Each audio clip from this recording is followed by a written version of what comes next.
Alright, so I was lucky enough to get hold of a NS eccentric hardtail. So steel, chrome ollie, plus tyres, 27.5 plus, so we got 2.8 recon at the rear, XOTR, and we got a 3-inch high roller 2 in the 3C up the front.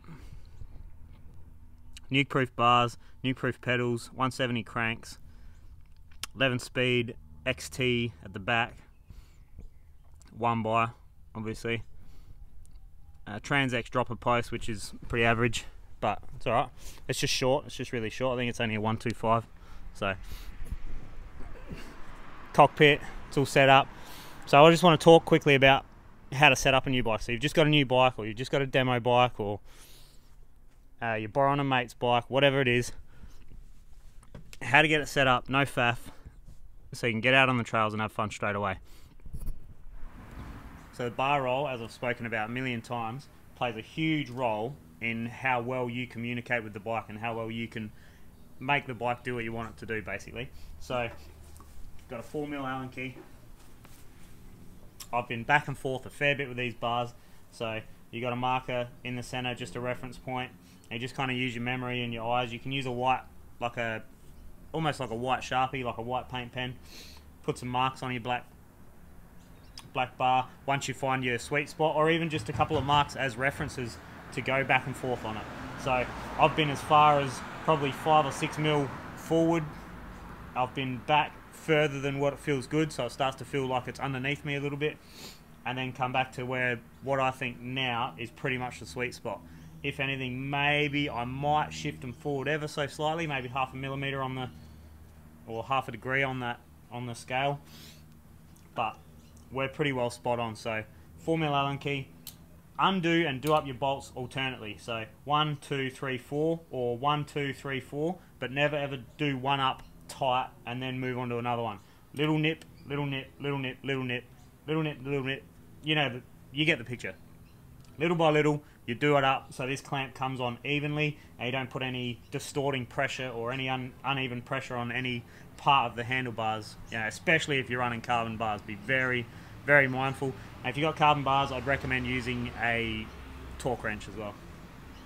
But anyway, back and forth, up and down on the street. So literally just lefts and rights, bouncing off the curbs, doing wheelies, and you'll feel it. When you start doing wheelies and lefts and rights, you'll feel whether the bike feels right or not. And if it doesn't feel right and you're thinking, oh, I don't know whether to go forward or backwards, just do one of them. Just go backwards or go forwards. Go backwards, see if it's better or worse. And then you're not having to ride up the trail and do a lap or anything like that. You're literally rolling onto the street, smashing a couple of turns, and then coming back and going, nah, that was wrong, let's go forward a bit more. Or, nah, that was wrong, go back a bit more. Or, yep, perfect. Whatever it is, do it here and you don't have to worry about suffering so much on the trails. So that's bar roll, more or less addressed. I've spoken about it a million times in videos, but new bike, set it up, bar roll, ready to roll.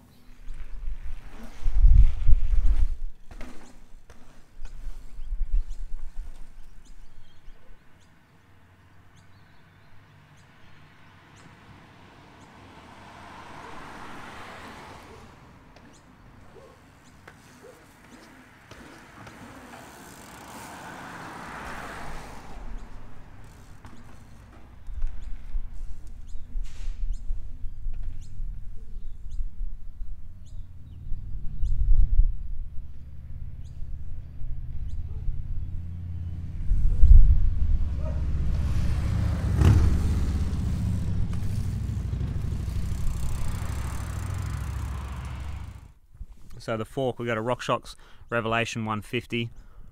Same story, bouncing around on the street, back and forth. And what I've done is, I've got my tools here. So I got the ratchet, got the strong bar, got the shock pump, tokens. I opened them up. I've just given these a service, so they feel way better. They felt really average before.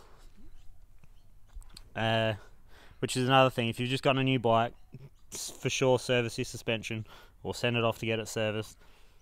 Get the most out of it if you've got the cash. If you don't have the cash, pull it apart yourself and do it if you've got a bit of know-how. Anyway, bouncing around back and forth on the street. I've started at 95 psi with one token, ended up at 105 PSI with one token, felt pretty good. I thought, maybe it could do with another token.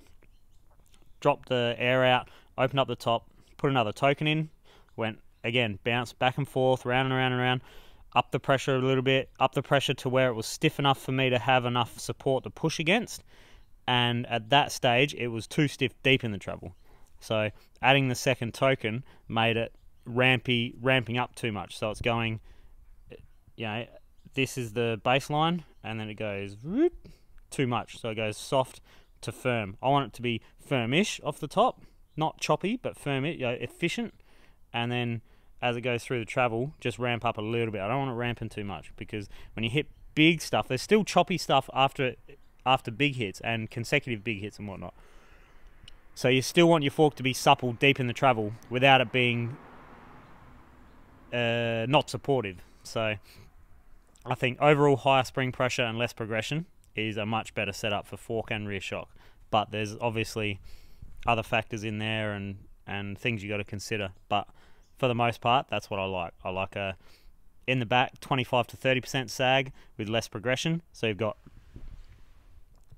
70% of the spring still to go, or 70 to 75% of the spring still to go, instead of having 65% of the spring still to go when you're at 35%, and the spring having to ramp up and become firmer later in the travel in order to stop from bottoming out. Same story with the fork. Bit of a ramble there, but I might make a more detailed video about just setting up your fork. But that's basically what I've done. Back and forth, up and down the pressure, adding and minusing tokens. And I've found back at one token, 105 PSI seems to be pretty close to the sweet spot. So it's not diving off the top, supportive, I can still use the travel, and it feels quite efficient. So we'll kick on and see how we go. But that's basically how to set up a bike. So we got bar roll, fork, and potentially rear shock if it's not a hardtail for the dual sus, and tire pressure. Once you got those 3 to 4 things right, you're ready to roll.